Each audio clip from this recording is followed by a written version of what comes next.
Hello and welcome to the Fire in the Belly show. Today we have myself, Mighty Pete, and we're joined by the Ali Muller. Good afternoon, good evening to you, I should say. It's morning here and it's evening with yourself, so good evening to you. Hi, Pete. Thanks for having me on. Yes, it's end of the day here for us. Yeah. Tell us, where exactly are you, Ali? I'm in Brisbane, Australia. Nice. A little bit warmer than where we are here, that's for sure, I would imagine. So yeah, Yeah, perhaps. We're coming out of winter, so it's just nice, and I really enjoy this season.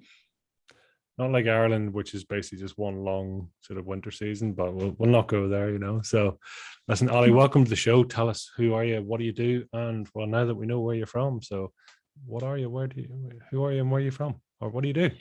Sure. So I'm the managing director of Goya Consulting, Mm-hmm. and we put this together to think about strategy, innovation, and transformation of organizations. So our go-to and the reason why we exist is we're here to empower people inside organizations to transform faster, turn strategy into something that is going to add value and dollars to the bottom line, and create innovation ecosystems that deliver true opportunities to the organization. We're always talking about profit, purpose, and delivering value.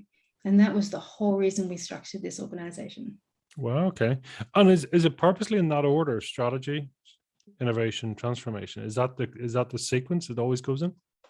Well, yeah, for us, it really does. So it depends. We get contacted by clients for lots of different reasons. But one of the reasons why I do put strategy at the front is something that we always go back to. We always need to do that health check on what is your strategic agenda? Where are you going? So that everything that we do aligns to the purpose and the strategy of the organization. And if they don't have that, how do we help them fix the gaps or augment it, or get a feel for what are we going to do for measuring our success? Everything does fall back to strategy. So that's why it's our number one thing that we always fall back to, especially when the health check on the organization. And I take it this is an ongoing cycle, right? So you're constantly reviewing, rechecking, evolving as you go through. Is that fair enough? Absolutely. So, and also working out, is it the right time to continue with this part of the strategy? Are we looking at the right things? Do we need to pivot? What externalities are changing everything that we need to do? It's an ever evolving thing. Exactly. Well, okay. I love it. I'm sure we're going to get more into that. So before we do get into it, tell us, what does fire in the belly mean to you? Fire in the belly means to me, well, that's something that I think about. What's my little chutzpah? What makes me me? What makes me do what I do? And what is it that I'm going to continually fight for my life, for my passion, and to meet my goals? That's what it means to me.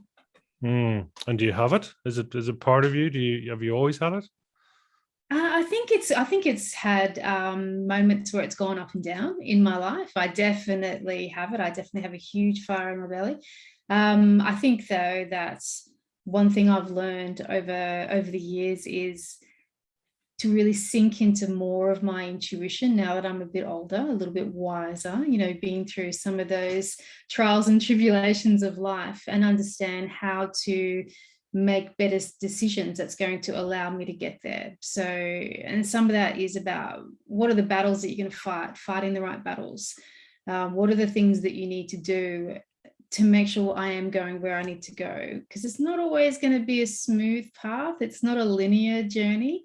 And it's going to be rife with some ups and downs and some problems and some challenges. Sure. I mean, talk to us a little bit about your intuition, because I'm sure businesses and business owners, business managers, etc., there's times when it's slightly intangible, right? There's an intuition that says this is right or this is wrong. Is that something you find? Absolutely. So I innovation is really one of my core passions, and it really is one of the reasons why I do the things I do, and why we also focus on transformation. And part of that is the process that I've put together being called data driven and intuition led. And that's where you need to really understand, yes, the information, the data, the customers, everything that I can gather to measure is telling me something. but how am I going to take it from what is a known entity into something totally different, which is actually what the innovation is? So how do I sink into my intuition to know what is actually going to be correct? What am I doing? Now, the thing about that is you don't always get that right. And that's a challenge. And that's something that we live and learn along the way. And, you know, I can talk to that. I've had a couple of startups of my own, and some that have done exceptionally well, some that have kind of been a bit middle of the road, and some that we've just gone, okay, so we made our money back, and that's that. And, you know, at least we didn't lose our shirt. So you learn a lot of that along the way. And to intuition is really about trusting your gut, but also not being silly about how you're going forward, not just thinking that I need to do this because I have an ego-driven response, or because I want to build an empire, or create all those things. It's about, what is the feeling that it's giving me to know that I'm actually trying to do the right thing here and I'm on the right course. So yeah, you have to use it a lot. The other area that I would use intuition a lot is when I'm working with a lot of corporate leaders, and, you know, particularly in the investment banking and finance world, which I come from, it's not always getting the right story. So when my intuition tells me that someone's telling me all the right words, but their mannerisms or their face or their micro expressions is telling me something totally different, what am I going to do with that information, and how am I going to work through the challenges of that? So you kind of have to be on your toes all the time with your intuition, I think. And have you found, I mean, is yours quite sharp? I mean, where do you find if something is off or what's going on? Where, and how do you tend to pick it up, do you know?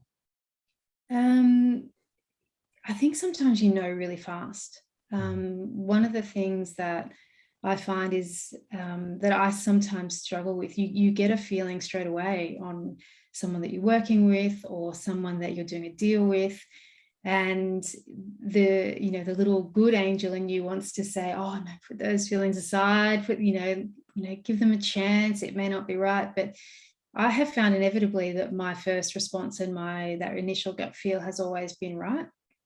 So I know as a young person, I've put that aside, and I've actually made some mistakes with people. And now I'm like, actually, no, I'm going to follow that intuition. I'm going to understand it, and I'm going to work with it, as opposed to potentially not working with that person. It's, you sort of think, well, how do I manage that, the challenges, the downside, and what's going wrong, so that I can work through something and make it a positive for both sides if possible. It doesn't always work, but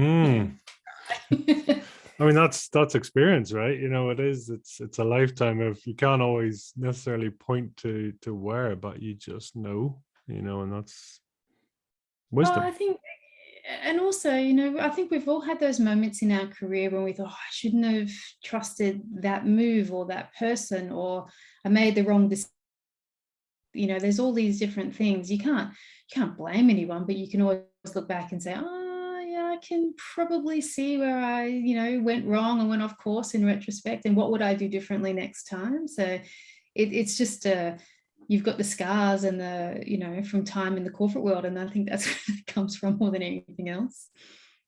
I love that. So, I mean, you've taken your scars and really, but so you have your book is out, Corporate Innovation. Yes. So talk to us about that. I mean, you talk about unlocking the genius inside your organization. Talk to us. What was your intention here, and what's the book bringing to the table? So the book is actually trying to start a conversation with corporate leaders and innovation leaders inside the corporate world to say, what we really need to do is rethink how we are doing innovation, so that you can understand, if you do it differently, that you can unlock a world of genius inside your organization.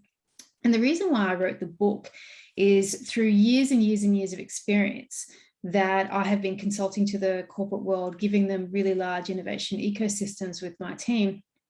And all the things that we were able to do, you know, the genius that we were able to unlock inside each organization, the ideas that we were able to come up with, you know, these were the genius ideas that we didn't see coming, no one else saw coming.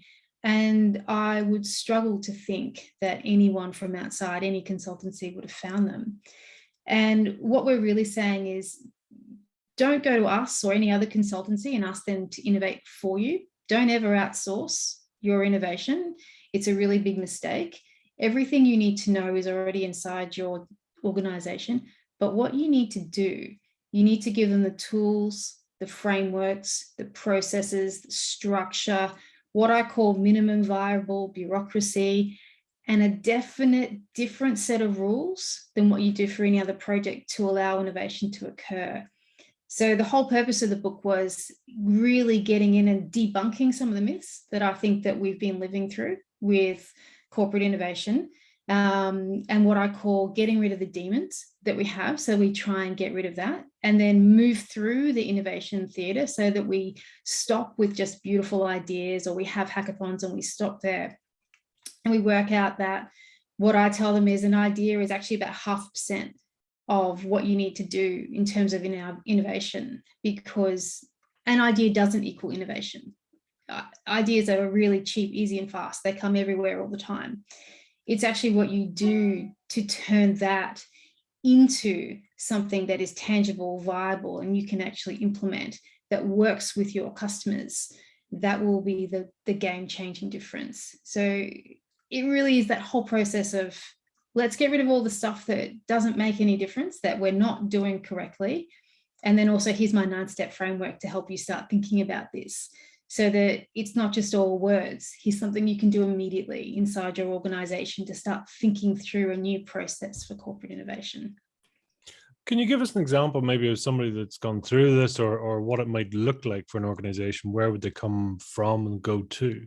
Would you have an example? So, yeah, I've got heaps of examples. One of my favorite examples is a gentleman by the name of Michael, who we worked with. So we were consulting to an airport in Australia, and we were getting ideas from everywhere, which was fantastic. And one of the maintenance cleaners came and spoke to the team and I, and he said to us, I have this really interesting idea, but I don't know what to do with it. And what he did was he broke down this whole explanation. So he started to explain to us how they clean the lights on the runways where the planes are landing. And it was mind-boggling, right? I couldn't believe it. In this day and age, we have men and women getting down on their hands and knees at night with steel wool and cleaners and basically buckets and chemicals, and they're scrubbing rubber off these runway lights, and they do it every 2 weeks, and they do it after hours so that they're outside the peak landing and takeoff time. So we're talking about, 10, 11 p.m. at night till about 3, 4 in the morning every 2 weeks. Lots of people on the runway doing this, and lots of security staff, you name it. This can't be real. He said, but I have an idea and I don't know what to do with it. And what it was is he had developed a process to have this bicarbonate of soda compressed spray gun to clean the lights. Like a gurney. I'm not sure if you have them in Ireland, but like this really high powered spray water gun.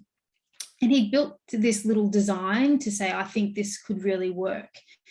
And we took this idea and we worked it up and we had a look, and he actually went and constructed this little tiny, I suppose, MVP model of it in his garage, and brought it to work, and we played with it. We looked at all the risk components around it, and we tested it with bicarbonate of soda, and it worked like a dream. Like, I couldn't believe how well this thing worked.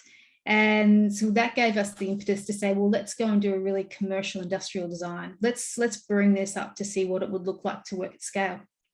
So we built a model and we had it working, and the team got really into it, and so did Michael. He got really enthusiastic, and he said, because these guys are solving the problems every day. And he said, I think we can do it better.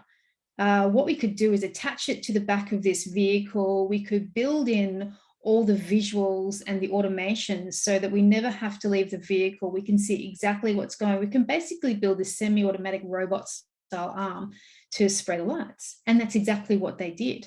And we tested that, and it cleaned these lights beautifully well. So we went from an airport that was using a significant amount of water, a significant amount of chemicals, And it had men and women on their hands and knees scrubbing, which actually causes a lot of problems because, there's, injuries and RSI and all the other problems that goes along with that.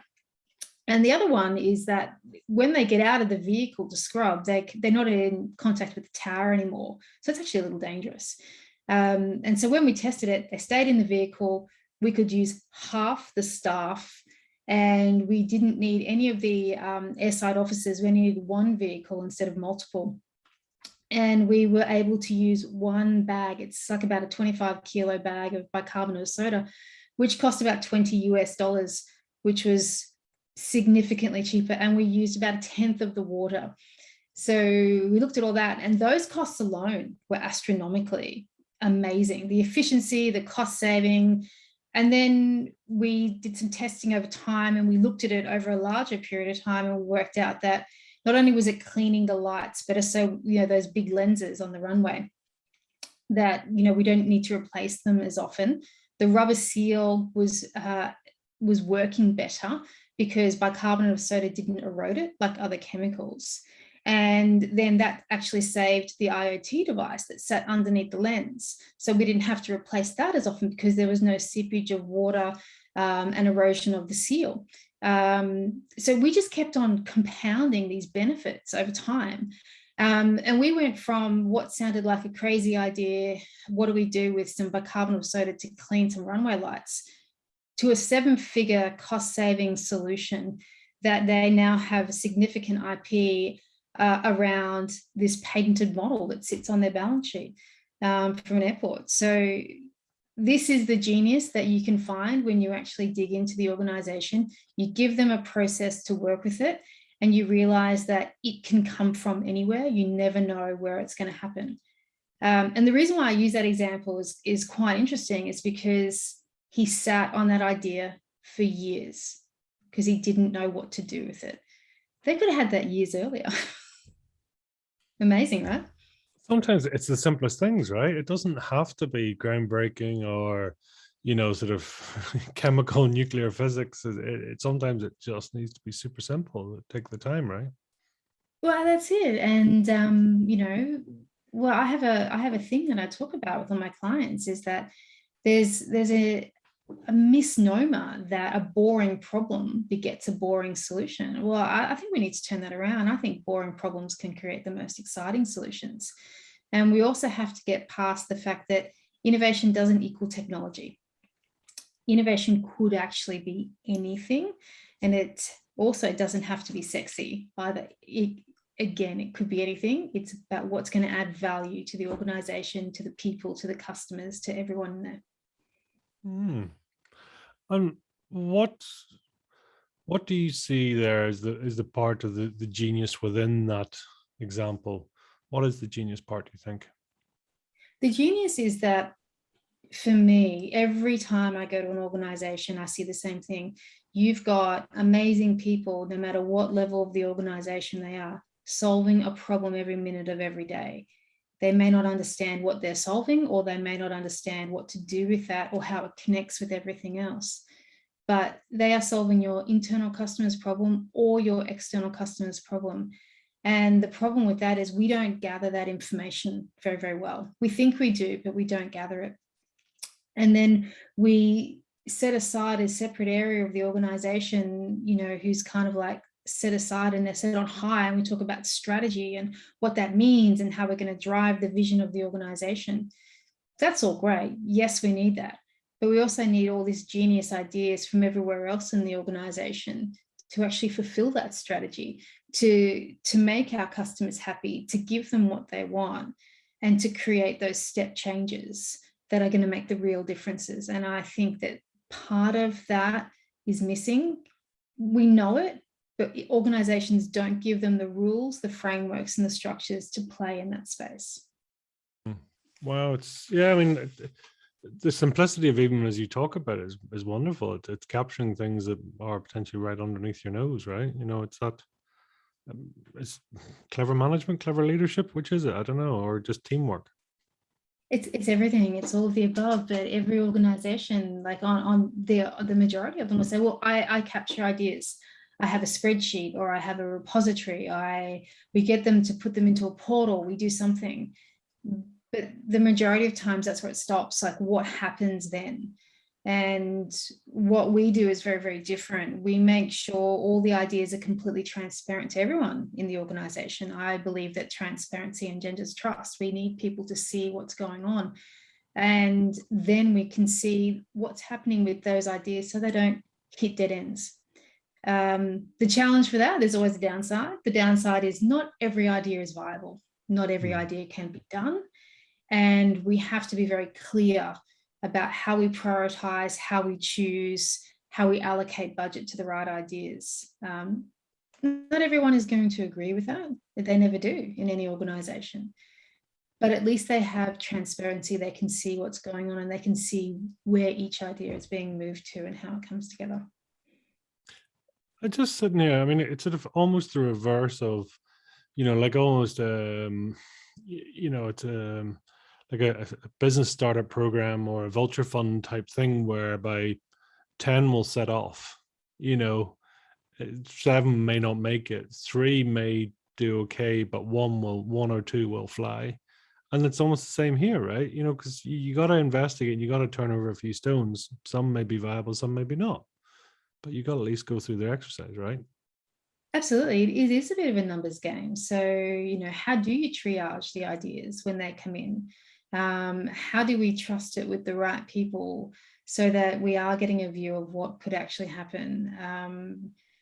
What happens if somebody hits an idea and they decide that's not for them because it doesn't add value to the division that they work in? It could actually be great for the rest of the organization. These are the mistakes we're trying to avoid and trying to get past, because innovation's for everyone. It's not the job of just one area, one division. It's actually the job of everyone inside the organization. Is there any organizations that would be sort of fairly well known that would be, stand out in this field for change or for innovation or for implementation? There's a few, actually. So people like the Tata Group do it really well, actually. I like them because they actually reframe some of that conversation really well, and they allow more success to be celebrated around failures than any other organization that I've seen. But it's not about, we tried something, we failed. It's actually about how we put in quite a rigid process to test an idea. We actually worked it to the ground. I call it actually how they worked the problem methodically until it actually ran out of oxygen to decide whether it was good or bad. And then they're the best organization I've seen internationally to say, actually, we're going to tell you about why we failed. We're going to tell you about why we failed, how we failed, why it's not going to work, so that we can actually share our learnings with everyone, so no one else tries this, or they can, make sure they put this learning into their product or process, and they do better that way. And as a result, that level of transparency opens it up to the whole organization to say, as long as you're trying your hardest, you're doing it under the correct structure, and you're not just like trying to do something a bit airy-fairy and wing it in, everything's great. We're working our best, and this is a great way to be. Just break that down, because not everyone will sort of have picked up on that, celebrating failure. It sounds counterintuitive, right? It's sort of going, why would you celebrate that? But there's so much power within that, right? Absolutely. So I totally believe that we should celebrate failure, but maybe we should change the words. I'm not sure what the word would be, but we've only failed when we didn't try. The way I see it is, if we have put some structures in place, we've been quite methodical about how we've gone around a discovery, a process, or an incubation of an idea, but we still couldn't make it work. That level of robustness has showed us it's never going to work. So we shouldn't actually dig into those sunk costs and try and implement it just because of our ego. That's the point to celebrate failure. And that's why we need to share it with everyone, particularly in the corporate world, because we seem to be really afraid of, if I tell someone I got it wrong, that will impact my performance review or my key performance indicators, my bonus, my potential promotion. Whereas I think we need to reframe the way we view that, so that if we've done it in a way that makes sense, it adds to the value of the role that you're doing. It adds to the value of the leadership that you're giving, and it adds to the value of the work that the people around you are learning from. We just need to think about it differently. So from your point of view, I mean, what lessons do you think you got to the point that you are now? I mean, what were the key takeaways? You know, you mentioned different businesses, you mentioned different things. You know, what's your rules of life, if you like, or your your lessons going forward? Oh, actually, it's quite funny because I'm quite I'm quite an analytical person, coming from my financial background. So I actually even wrote myself a framework one day when I wanted to think about it, and it's really In interesting. So Excel by chance? oh no, it's a really pretty little document. So Oh, brilliant. it's a nice little pretty document. It sits up on my wall, Wow, very and visual. Yeah, I like it. So just when for anyone that's I listening, it's a pretty graphic. It is a very nice graphic. So yeah. yeah, and it's a personal 9-step framework that I worked out what it is that's giving me the success in the areas of my life and the work that I do. And the reason why I did that was because I was asked to mentor some young women through a professional development program in an organization. And I just thought, oh, they said, well, what is it? And how do you get there? And I thought, I have to really think about that. What is that going to be? So I wrote that down, and then and that was years and years and years ago, and that became my process. And so I can take you through that if you like. That'd be I'll go wonderful. through Yeah. it, I'll go through it fairly quickly, but Hmm. the first step for me, which is really important, was something that I learned very early on, in life, going to university, was actually value learning over money. So Mm-hmm.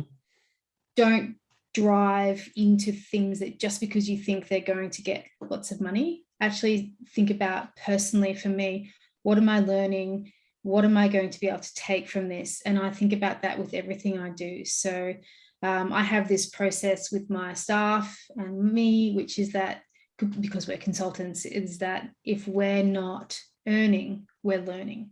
So I don't care what you're learning, as long as you're learning something, because it all brings value back to everything that we do every day. And the second part of the framework is that, you heard me say this a little earlier, and I teach this to all my clients, is that ideas are easy, cheap, and fast. We all have ideas. I am notorious for having millions of ideas all the time, and I talk about them coming at those inopportune moments. Like I have a little notebook in my car, so that after I finished in the gym in the morning, I write down all the notes that I've had, because for whatever reason, when I finished my F45 session, I've got a million ideas that I need to think, oh, I wonder if that would work. Most of them are probably terrible, but that's what I mean. You can have all these brilliant ideas all the time, and I get them in the shower, or all those different things. So, but it's what you do with that which takes you to the next stage of the framework, because discipline matters. You can't just have an idea. You have to be disciplined about what you're going to do. Disciplined in the process, disciplined in your thinking, disciplined in the way you are going to try and implement everything around discovery, data, what you need to do to make that happen. And then this is where things, this is all great. You're on the upside of everything you're trying to do in your life. You're usually on the uphill side. And then this is where it usually starts to dip a little bit. And this is where things probably might go a bit wrong. They might go a bit pear-shaped. They get really difficult because it's not maybe working out. You're not taking all those steps forward as you'd like to. And this is where I say you need to choose your hard. So you need to actually choose what it is that you're going to do, which is, it is hard to get up every day and work on something that hasn't quite delivered any value yet. Or, it's hard to write a book not knowing if it's going to make any sense to the outside world or if anyone's going to buy it. It is hard to start a new business. And we've got a startup that we're working on at the moment inside of our business. So these are things that are very hard, but you have to choose your hard every single day. Say, despite anything else that I'm going to do, I'm going to continue to work on this. And someone who says it a lot better than me and more eloquently is actually Jim Collins with his 20-mile methodology, where he says, you just have to consistently set and walk your 20 miles each day to get to where you're going. And that's what choosing your heart is, no matter if it's raining, sleeting, if it's searingly hot, you just have to get up and you have to walk the miles in your business and do what you need to do consistently to get to where you're going. And the other part of this is that what you resist persists. So the things that you're ignoring, the things that you're putting off, the things that you don't want to do, and we've all got them on our to-do list, or they're in the too hard basket, or they're the things that we're not sure are going to work in the idea, but we just want to go and do the fun stuff. It's about eating the elephant so that we don't resist them. Because if we do resist them, they will continually persist, and they are the ones that are going to be a real pain in the bum later on. They are the one that they're literally going to bite you in the ass later on. So fix those things early, do the painful things, and so we can see what's going to actually really, really work. And then this is something that my dad taught me. So number 6 is bending with the breeze. And what this is about was, I was probably quite rigid and adamant, and I'm very headstrong and opinionated. So when I was a lot younger in my career, my father said to me, you need to learn how to bend with the breeze a little bit, because you need to understand how to sway with what's happening around you. It doesn't mean you have to break, but if you don't move and bend with that breeze of the political tide in the organization or what's happening around you, you will snap and you will break. So you have to learn to move with it so that you're just not standing rigid in the breeze. And so this is what happens when things aren't going well in the work that we're doing, or the startup, or we're not getting what we want. What are we doing to move with the environment instead of trying to work against it? And so that's what that's really about. And so this point in the framework, I know that this is a lot, so bear with me. So you've got a lot of hows, and you've got a lot of whats, and you've got a lot of whys. This is the time to start combining it all. You need to put the whole picture. So this is when you need to combine your what, whys, and hows to actually make sense of it all. So this doesn't just end up being disparate little bits of things. This is a great model for a startup, because this is how you do put it all together. And then this is coming into that learning, which is failure through learning. So you're going to go through iterations and processes, and what bits are we failing on, so that we understand how to learn and move forward with that. And then I'm going to get to the most important one that an amazing person by Keith Abraham taught me. And he said, you can't outdream your self-esteem. So what he's really saying is, you can have the biggest dreams in the world, but if you don't truly believe in yourself and your ability, you're never going to make it. You can never outdream your self-esteem. So you have to be understanding what you're capable of, really dig deep and believe in yourself, know what you're capable of, and reach for the stars. I love those. They're fantastic. So powerful, really, aren't they? It's up on my wall. It's what I look at every day. And it's what I share with people that come and work with us, because that's how I work. It's what I believe in. And it's what, it's what gets, we all have hard times in business. So it's what gets me through. It's what I believe in. I get it. How's your self-esteem, out of interest? It's pretty good, actually. It's had a few knocks and hits in this last 18 months, I'll tell you that, that's for sure. It's, I think like every other business, particularly in the consulting world, we've had more than our ups and downs on, this whole COVID environment. We've lost clients, we've won clients, I've lost staff members, I've gained staff members. And some of that I take quite personally, and some of it I don't. So I will admit that it took a real blow for a period of time, but then I had to realize that I have to come back to the core, central, authentic person that I am, and realize that none of that is me, and I have to focus on me, and I can't let that knock me off my perch, because I've had enough of that. I've been through divorces and all those things. So you have to realize that the strength that you gain from all those things, you have to hold on to and be truly authentic to yourself. And it's never perfect, but yeah, it's been a bit up and down. Out of interest, I mean, how much of you do you think you've been able to close that gap between who you are and your true self? I mean, you know, is it something? Are you able to close it, be effective in that way? Do you think? I think so. So, it's interesting. You go through moments of where you think you've got it all in control, and then you realize that actually perhaps you don't. And I found myself in the last, say, 24 months making probably some not great decisions with some of the people that we worked with, and some of the work that we were doing. It didn't align with our values.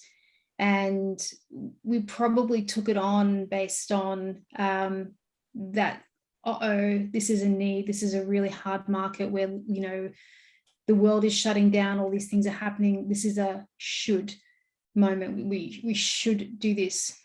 And they didn't feel right. They didn't, sure, the work we delivered was great because I'm never going to let bad work happen. And another of my team, they really pride themselves on it. But none of it felt good and none of it felt right. And all of it felt hard. You know that feeling? All of it felt really hard.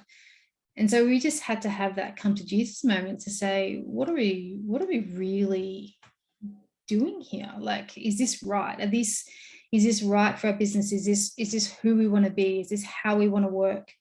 And so we made some hard decisions. And, in effect, what I've done is I've cleared out quite a large section of the portfolio. And it felt really weird and odd and scary. But at the same time, I felt like 1,000 kilos lighter in that space. And I think when you do that, what it did, it allowed, it might sound a bit weird, but it's almost like it allows the universe room to bring the next thing in. So, in the last couple of weeks, even, I've actually met a few different people that are really aligned with in the business. And we've got some strategic partnerships happening. And we've got a new burst of energy around something that we've wanted to do for a really long time, but didn't have the time or the space for, and now we do. So I think making those decisions are hard, they're scary, but they need to be done so that you can move to the things that actually make sense, that feel authentic to yourself. Do you know, as I listen to you, I'm really struck. Very kinesthetic language, very touch-based, feeling-based, and a lot of feelings there, which is great, which ties in nicely to your sort of intuition side, right? Yeah. I think that's the real feminine energy that I Mm. bring in quite a masculine world, which is like innovation's quite a masculine world, and that's what I do. But I definitely bring that feminine energy into that. I kind of see that's a little bit of my superpower in that space. Is that your USP, do you think? Is that part of it? I don't know, actually. I don't know. It's interesting, I suppose, coming from, you're saying banking, investment banking, things like that. That's very male based, right? So that's a very different energy. It's completely different, but it's definitely where I learned and honed my skills. But I also realized that it was also where I was really good, because where I realized I was really good, I just knew when it was a great deal.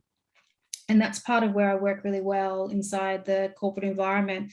One of my clients said to me, and I love the way they spoke to me about this because I love movies. It was like, he said, it was like the Matrix. You could just see through the Matrix. You knew exactly where all the problems were and how to put it together. And it was like you just created this new thing.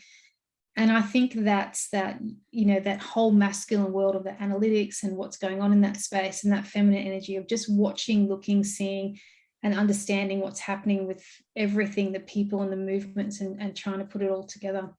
That's kind of where I fit in. Mm. But that's mastery, right? Isn't it? I mean, it's experience, it's wisdom, because anyone can have a one deal wonder, but it takes a master to be able to outperform, to consistently come out ahead. That's the difference, right? And if you can use your feminine energy, your masculine energy, and tie those together rather than just using your masculine energy is great, but you're going to burn out, and it's only a matter of time before your next deal is not good, right? Yeah. So tying those two together is beautiful. Yeah. I don't know if I'd call it mastery. I feel like I don't feel like I've mastered anything enough yet, but I like the thought of that. I just don't think I'm there yet. Well, that's the thing, I suppose, isn't it? Well, I mean, it depends. Some people follow the 10,000 hour rule or whatever. You do something long enough that you might want to self-declare it, but it's like, well, you've done more than anyone else, or you're the most established person at the table, put like that, which by default sort of makes you the senior. But no, it's super, super interesting. Talk to me there. I mean, in your language and things, ego comes up quite a bit for me. What does ego mean to you? Oh, ego. Well, that's a tough one. It's like it's one of those things. It can kind of be a devil and a bit of an angel all at the same time, can't it? So for me, ego can be, it's the thing that we want to, should do, might think is the right thing for the outside world. And I think that can drive some not so great decisions. But it's all, for me, it's about how it comes back to casting that aside, which is not easy. It sounds easy in theory, but I think it's quite difficult from time to time. And thinking about always coming back to being really centered, really being authentic, and what's actually going to make me be aligned with my values to feel good and sleep at night and be proud to say what I'm doing for my daughter and my partner and all those things. And that's part of what that is. It's that management of ego. Yeah, it's a two-edged sword, really, isn't it? It can be most useful, and I suppose especially in the corporate world. Do you tend to come up against much ego? And obviously you're stepping into areas, and that could be deemed as, well, one, okay, you're coming to solve our problems, and two, do we have problems? Who are you? I come up against a lot of ego all the time. It comes up as, I do what you do, but no one does what we do. That's kind of what we sell ourselves on, is the fact that we don't do this for you. We're empowering you. We're going to show you a totally different way to do it. And then the other side of that is we don't need you.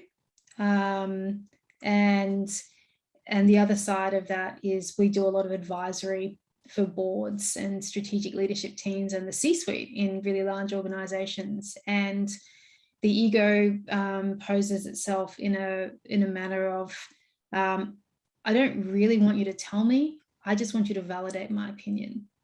And I've never been good at that ever. Like I don't know if I've ever actually done that right. I've only ever been able to tell you what I actually genuinely think. And that doesn't always win. So when I get clients that they're happy with that and they're happy for those robust discussions, I'm all there for it. And the ones that just want me to agree with them and validate their opinion, I have found that we just haven't gelled and we don't really work together. Is that sort of a because a higher level of feminine energy? I'm just thinking, because the ego you won't go within 100 yards of, as you say, unless you're there to validate what they've just said. And then you can stay as long as you don't question or challenge in any shape or form, right? It's like, but actually thought leaders and such are ones that do sort of be open or feel what's right, what's wrong. What do you think? Yeah, and there are plenty of great leaders, boards, C-suites out there that we work with that are incredible at having those robust discussions and are really good. And I love that environment. That's, I love getting up and getting out of bed and doing those things. That's really great. But when I was a bit younger, in the early parts of my career, I always just thought it was me not delivering the information correctly. It was my style or my tonality or what I was doing. I always thought it was me. And then, it's just a bit of maturity, a bit of, being time in the corporate world, you realize, oh, it's not. But these are the people that you're probably never going to work well with. So just choose differently. I'm going to put you on the spot here. Sure. Dinner party for 5. You get a leader, 5 leaders around the table, dead or alive, travel distance, no problem. Who's coming? Leaders. Are these like world leaders or Whatever you deem as a leader, or whoever has been significant in your world, either personally or otherwise. Okay, I really like, well, let's get into this. This you put me on the spot. It's a tough one. I really like Angela Merkel from Germany. I think she has been an incredibly amazing leader, and I've always enjoyed what she's done. I like foreign politics, so you might have to go with me a little bit here. I really enjoyed Kofi Annan when he was in the UN, and his level of diplomacy in that space. So, and I'm just trying to think of some corporate leaders that I think are really amazing. I feel like I'm really bad with names, Pete. This is really bad. But what there's some really interesting leaders, but I can't think of her name, but she was the lady that started the company Spanx. Sarah Blakely. Yes. Sarah Blakely. Yeah. And I really like her story, and I love to see how she pushed through there. And I really just, dead or alive, you said. So I'd actually always put in Joan Rivers because I thought she was hysterically funny. She was definitely a leader in her field, and her story of continually pushing through in a very male-dominated world really interests me. And she's been extremely successful. So that gives me 4 and a really interesting, crazy conversation around the table. Who else would I put there? I don't know. I'd have to think about that. You'll come back to us. Yeah. If we were trying to describe your style, then how would we describe it? Whether through other leaders or otherwise, your style of how you work and how you lead. My style is I come across probably a little quiet at first. I'm actually by nature an introvert, but I can be quite extroverted in the right context for work. And what I get from that introversion is I like to observe, understand, see how people work. I like to read a lot about what's happening. I digest huge amounts of information every day. I feel like I've got volumes of just, terrible, useless facts for trivia nights in my head. I'm one of those. And I like to take a lot of information in to understand what's really happening before I make lots of decisions.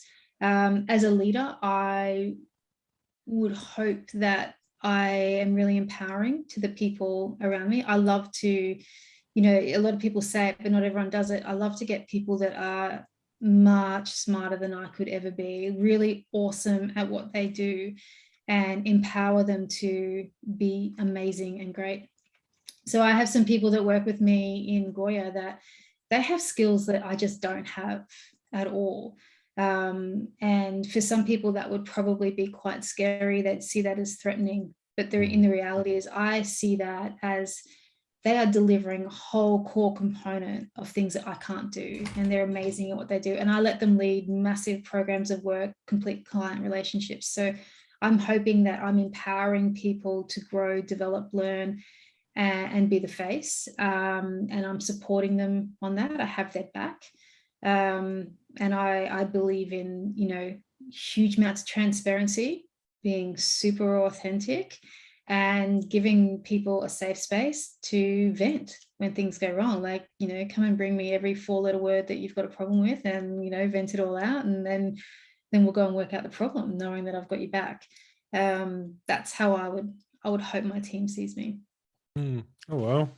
And what is your sort of modus operandi for actually, when you're into flow state? Where would we find you at your genius, if you like, coming out in your full form? Oh, I'm in my flow state when I'm writing. I really enjoy writing and thinking through that, putting everything down. I'd probably be here in my home office. with some music on, writing down all my ideas, whether that's writing into, I'm writing out some white papers. We've got a lot of data that we've been gathering and using at the moment. So building that into some, what does that mean for the future? Or like I wrote a book, or writing out we've got some really new and interesting ideas for a tech startup that we're doing, but also a financial venture that we're doing. So I'm putting everything into that and writing it down and constructing it. That's where you'd find me in my flow state. Wow. And is it the pen to paper, or are you a big doodler? Where are we seeing, if we were to pick up one of your notebooks, are we seeing line, structured, organized, or are we all over the place? It's a bit of everything. I have huge amounts of notebooks for different things, but I also do a lot of scribbling. I'm a terrible artist, so there's no pictures or anything in there, but definitely lots of scratchy notes. It'd be impossible for someone to read. I have the most abhorrent handwriting. My mum always said I should have been a doctor. So it's one of those illegible handwriting. And then from there, I just turn that into writing on the computer.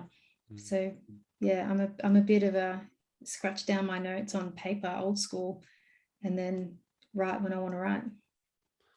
What was Mini Ali's original plan? What were you going to do when you grew up?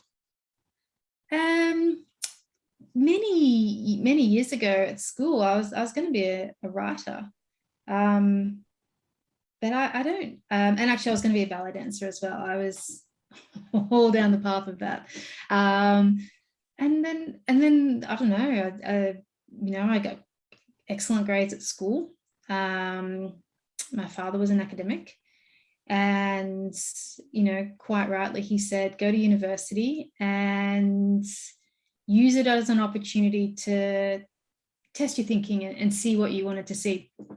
So I did my first degree in the politics of nonviolence to learn how to be a diplomat, which I truly, truly loved, but there are zero jobs in Australia. Just hit me with that heading again, the politics of nonviolence. And it was actually a degree to be a diplomat, basically. Wow. That's, yeah. That's quite specialist. That's good. I could see you getting into that. Yeah, oh no, I totally love it, and I still love it. I read about it. I do all those things, but and interestingly enough, this is I went and sat all the government exams to actually go into Department of Foreign Affairs. And get on that graduate program to be a diplomat. And I got excellent grades. I got 100%, which was, I thought that was pretty good. And then they asked me to go and do all the psychological testing. And I thought, great, this is where we're going. And then the information came back that whilst I was really good, I would never... The words were, I would never follow the diplomatic agenda and I'd never walk the party line. And so therefore I was ruled out from the graduate program. So I failed the psych test. Yeah, I can see that. That's challenging, isn't it? It's I think it's all part of the fun actually, but maybe I dodged a bullet, pardon the pun on that one, but this is all part of the journey of life to where you go. And I'm not sorry for the things I studied. I loved it. And are you where you're supposed to be now, do you think? Where do you sit on that? I think so. I haven't had one of those straightforward linear careers like a lot of people. I've been very open to different things. So I have I have wondered what would it have been like if I took a more structured approach to my career, or would I still have ended up in the same place? I don't know the answer to that. I actually started out in politics. I started out working for the Leader of the House in Canberra, in federal politics here in Australia. And I did that for a while. And then I didn't like living in Canberra. I can say that only because I've lived there. I found it a bit boring as a young person. And then I did what a lot of Australians do. I got my 2-year visa and I went over to London, and I thought, I'll get a job. And then I ended up working for the Minister for Education and Skills in Westminster. So I ended up working for another politician in the House, basically in London, which was really fantastic, and I really enjoyed that. And then it was one of those things. I think I just happened to be right place, right time. And then I got given an opportunity. They said, would you go and lead a project? Because I've been doing all the project work for education and skills. Would I go lead a project at Transport for London? And, you know, I was like, yeah, sure, why not? I had no idea what I was getting myself into. And I thought, yeah, why not? I'll do that. Sounds like fun. And the next thing you know, I'm getting financial qualifications. I'm doing public-private partnerships around infrastructure. And then I found myself working in the money markets in London. And then I came back and I worked for banks, and I did structured finance and investment banking. And it just, you know, you just never know that you're going to have that sliding door moment that's going to completely change your career. And that's exactly what's happened to me.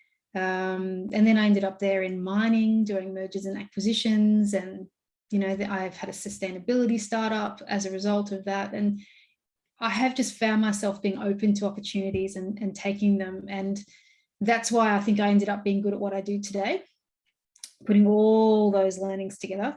And now, instead of just seeing what happens and sort of like floating around with the breeze a little bit, now I actually drive those opportunities for organizations. And that's kind of, I think, where I am. So maybe I am where I'm meant to be, but I have always wondered what would it have been like if I'd have been one of those really regimented people who knew what they wanted to study at university, followed the graduate program, took every step. Would I be in the same place? Who knows? That's about 1% of the population, if that. Yeah. Everyone else's career is like a pinball machine. It's like, yeah, I did this and then that. And many years ago, I remember sitting in a meeting room waiting for the client, and two large teams of people, and for fun, really, we went around the table because someone was doing a further education degree, and going around the table, people saying their job title and what they did as a degree. I think I was possibly the only person at the table that had a job connected to my degree. Everything else was completely left field. But listen, that's life, right? That's the rich tapestry of it, you know. I think so. And I think that exactly, you do become richer for it.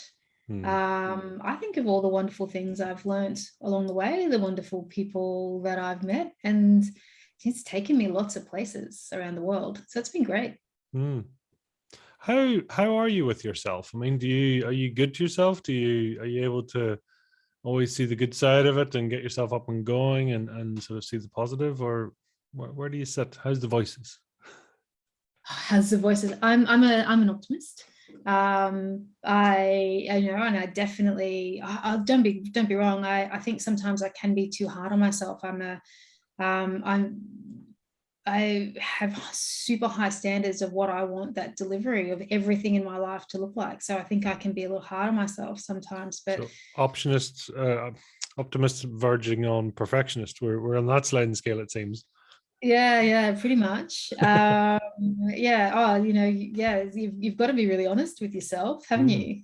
Otherwise, you know, there's no point lying to yourself about that. So sometimes I have to tone that perfectionist thing down. And you know, someone told me many years ago that it's about being prolific, not perfect. And that makes a lot of sense to me. It doesn't always work for me, but, you know, definitely get there. And I think the challenge that, you know, is what I don't like is that toxic positivity. So you know, when people just brushing off, just be happy. I'm not that type of positive optimist. I think I would much more of a realist. I definitely tell it like it is. If something's not going right, I want to feel every part of it, so then I can understand it, own it, and know what I need to do next, so that I can process it and then move on. I'm not going to brush it aside and pretend it didn't happen. So for me, that's part of the optimism. It's like really truly understanding what happened, so that you can actually work out what's the way forward. and understand how to do that positively rather than just pretending everything's okay and everything's fine. Yeah, it makes sense. It takes a lot to do that. You need to be able to reflect. So, I mean, tell me, what are you good at and what are you terrible at? Oh, what am I good at? I'd like to think I'm really good at my job. But I think I'm a really good writer, which is something that's taken me a long time to understand. Because I never really showed anyone my work, but I was pretty happy that my first book became a bestseller. So I thought, well, that did all right. So I was happy with that. What am I really crap at? I am crap at things like drawing, those artistic, creative things. Like I'm really good at creativity from that writing, speaking, those types of things. But I'm terrible at drawing, acting, all those types of things. Like anything that doesn't have a definition, it's like they're the things that are pushed away because it's subjective, right? Art, Yeah. acting, whatever. It's like someone saying, "Oh, it's good," someone says not so good, but it's non-binary. So yeah, there's no right or wrong. Interesting. Yeah. Yeah. What's something you'd love to say, but you just really can't often say it or really get out there? Um, it sounds terrible, but I always joke about this with my partner, and I said, one day he'll get the tattoo. I was like, Ali's right. So So a version of "I told it's you one of so." those. Well, it's one of those things. I have this methodology that I don't ever enter an argument if I think I'm wrong. Like, how some people just argue. If I'm going to put my point forward, professional or even with friends or whatever it is, we're not just talking about just throwing ideas around, but if I'm going to put my point forward, I do believe I'm right. So if I'm a bit hesitant or if I'm really unsure of things or I just don't have any facts, I'm just not going to buy in. So therefore, that's why I say to my partners, like, see, Ali's right. And same with clients. They always say, so that happened. And I have to say, okay. So what we're going to do now is, yeah. But that it almost ties back to what you're saying. That sort of, and I think it's a bar in itself. That listening technique is first of all observing, as opposed to, okay, who has implemented what I said? Is going, how's it going? What's happening? What's the thought process? Okay, now that we've got the facts, let's go to work. Yeah, Yeah. and that's a very different process, right? Yeah, exactly.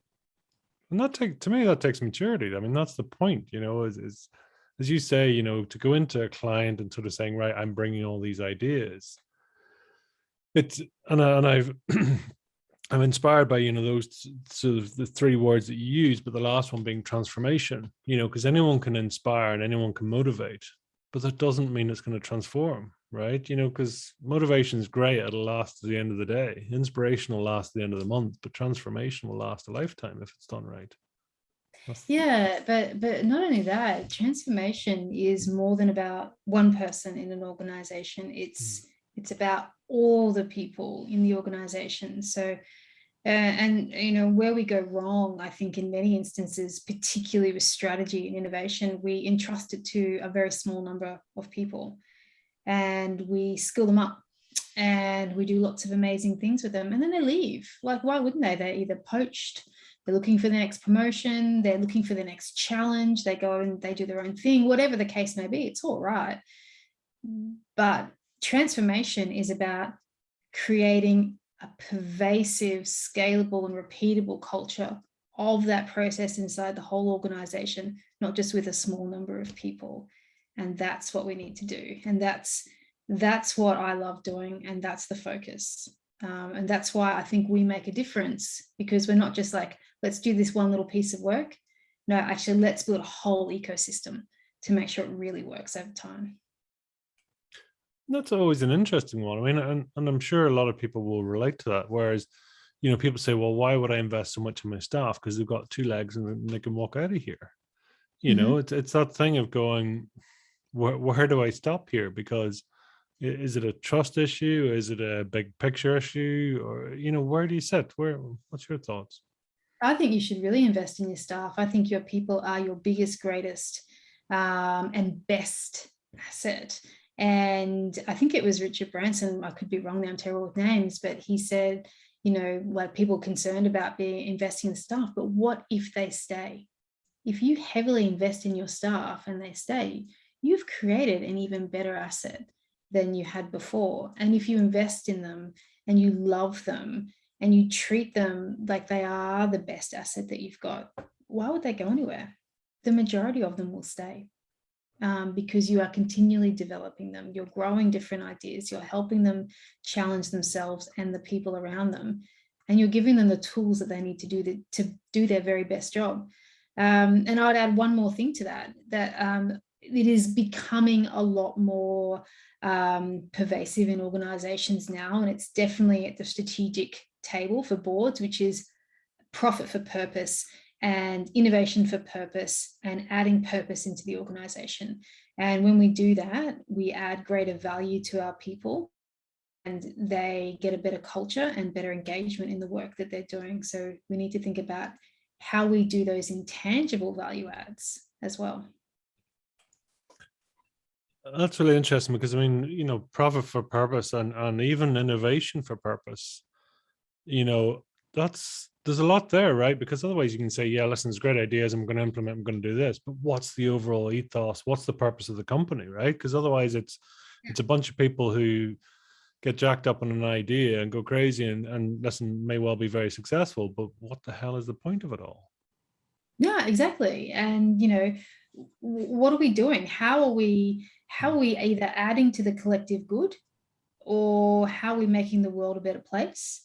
And that's actually a bit of a passion point for us in Goya, is like we've been so lucky to work on amazing projects where we've done cement projects where we've reduced the carbon load, and we've gone through some processes to help people think through that. Obviously we don't do that work, we just help them through the thinking models, to think about how do we significantly reduce carbon in cement to create better outcomes for the environment when we do infrastructure programs. We've done all sorts of things about recycling bitumen and garbage, and glass, and putting it together to create new and different types of cycle paths, so that we're not creating new cement, we're using old cement. So again, reducing carbon loads.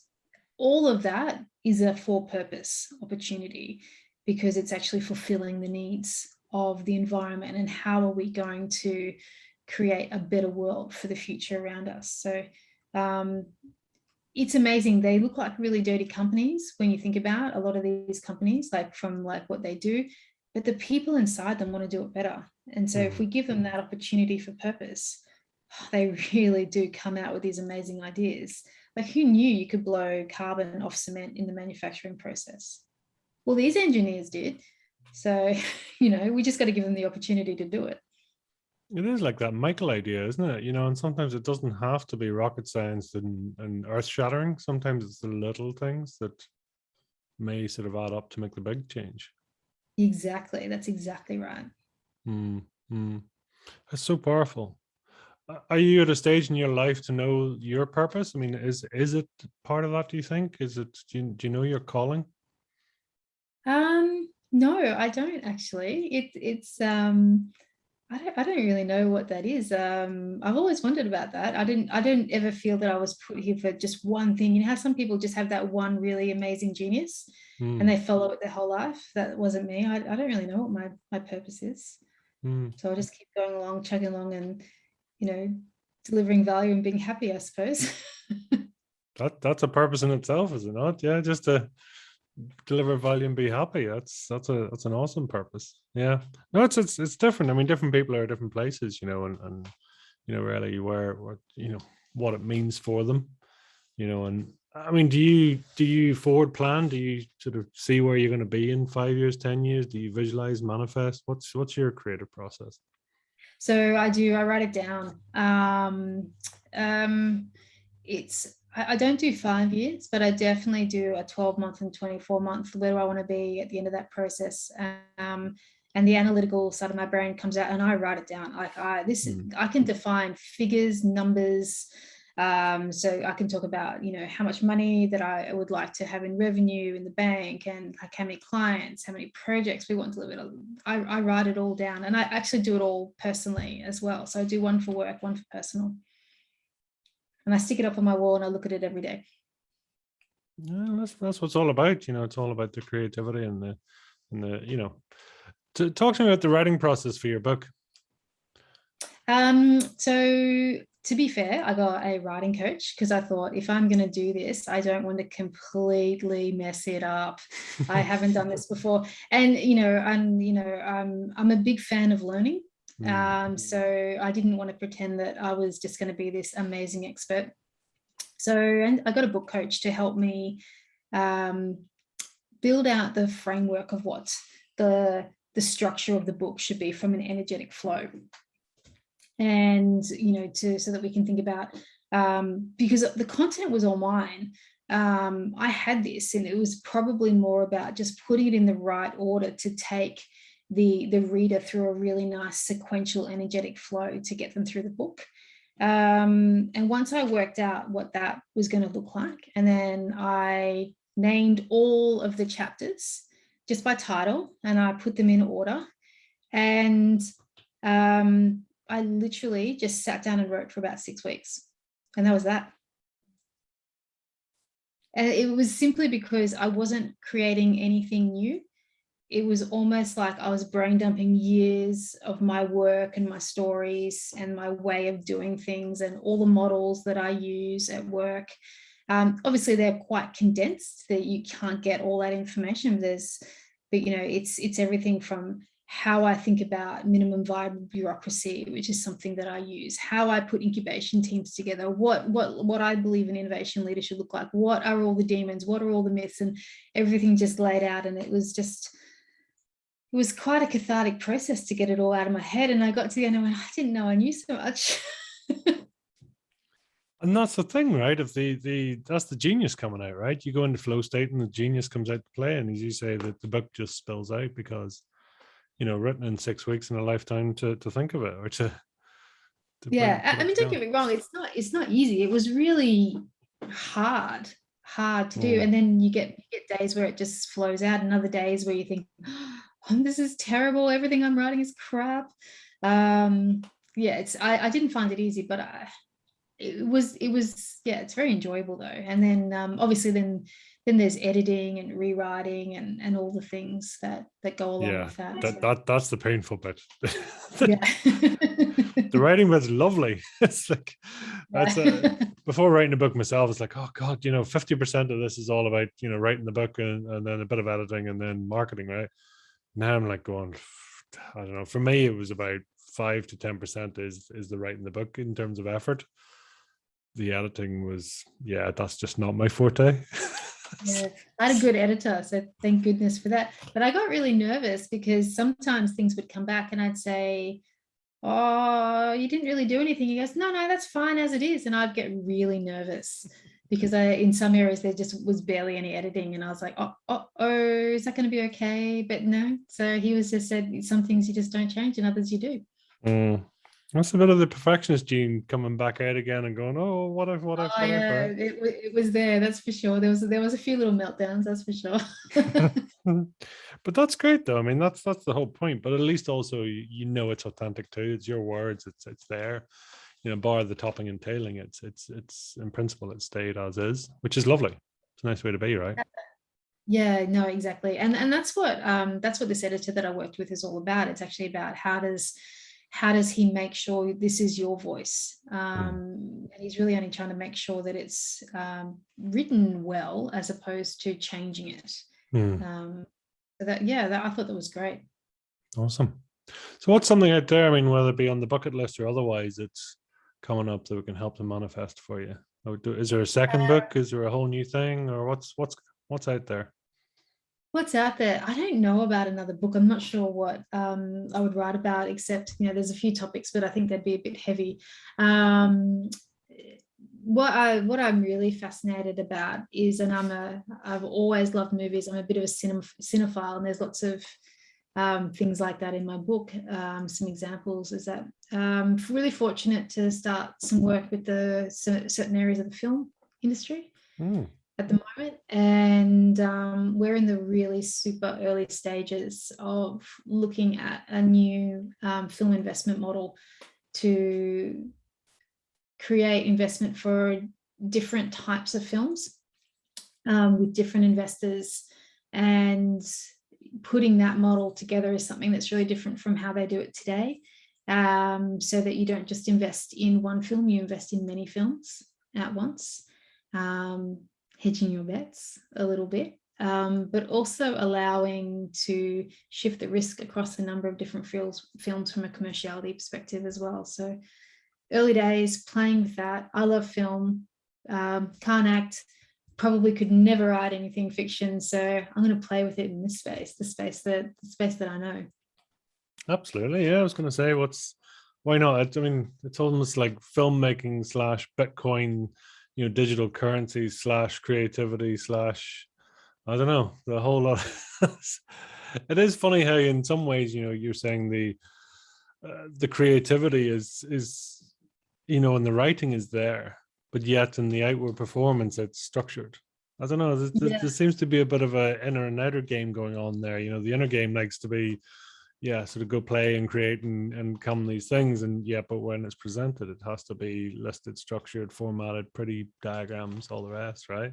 Yeah, it's a bit like that, isn't it? It's just like, it's almost like that inner outer journey of the hero's journey that you go on. So what I do from an inner perspective, and then what you show the outside world. So and I think that's just by nature of what has made sense and what has made me successful in my world, is that's what is received well in the corporate world. It's probably just a structured view of the world that I'm conditioned to. But I think it also carries, doesn't it? I mean, it's the what happens inside a company and what is perceived on the outside. It's like some may say it's like they're a terrible company to work for, and everyone's going, but they're nice, they're this, or they're whatever, right? So you just get this either misalignment or incongruency that says, oh no, I thought it'd be brilliant, or someone else saying, that you mentioned Tata Steel and saying great organization doing amazing things. The outside perception is different, right? Yeah. Yeah, exactly. So, yeah, it's we see that all the time. Being open. What's a guilty pleasure for you, Ali? Oh, a guilty pleasure. What you mean apart from chocolate and some tequila? Alcohol and wine or alcohol and chocolate are pretty much 90% of the answers to this question. Yeah. It's always the good thing. It's just like it took me a long time to get into this mindset.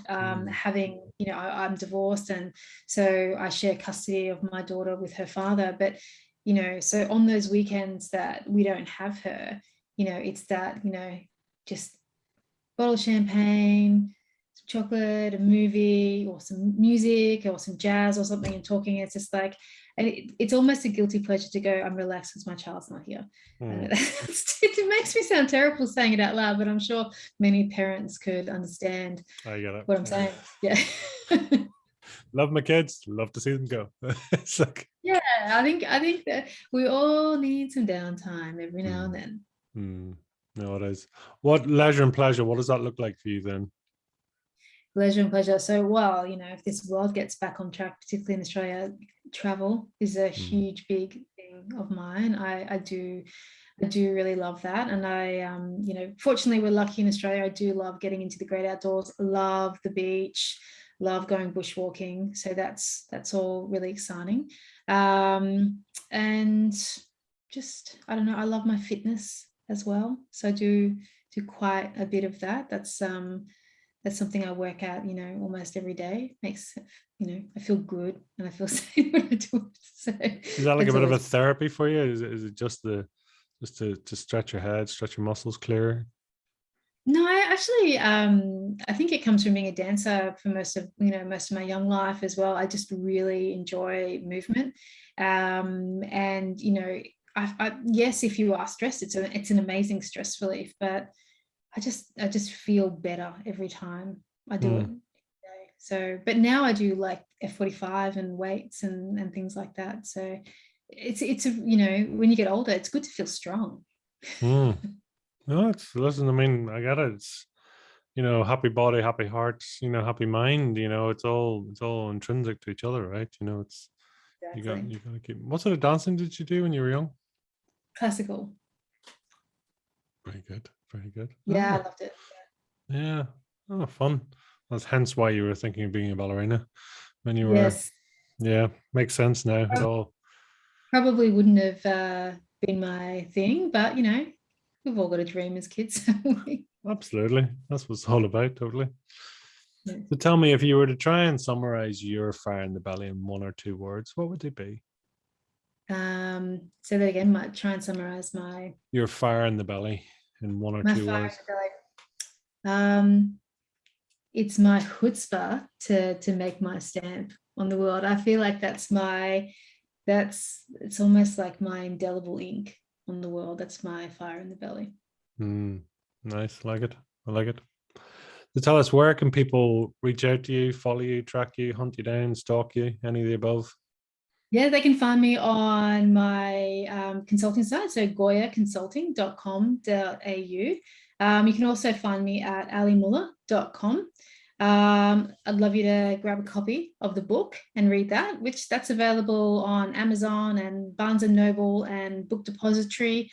So on all good book platforms worldwide, you can pick up a copy of that, or hit me up on LinkedIn. Ask me for my frameworks and I'll send them to you. Awesome. Awesome.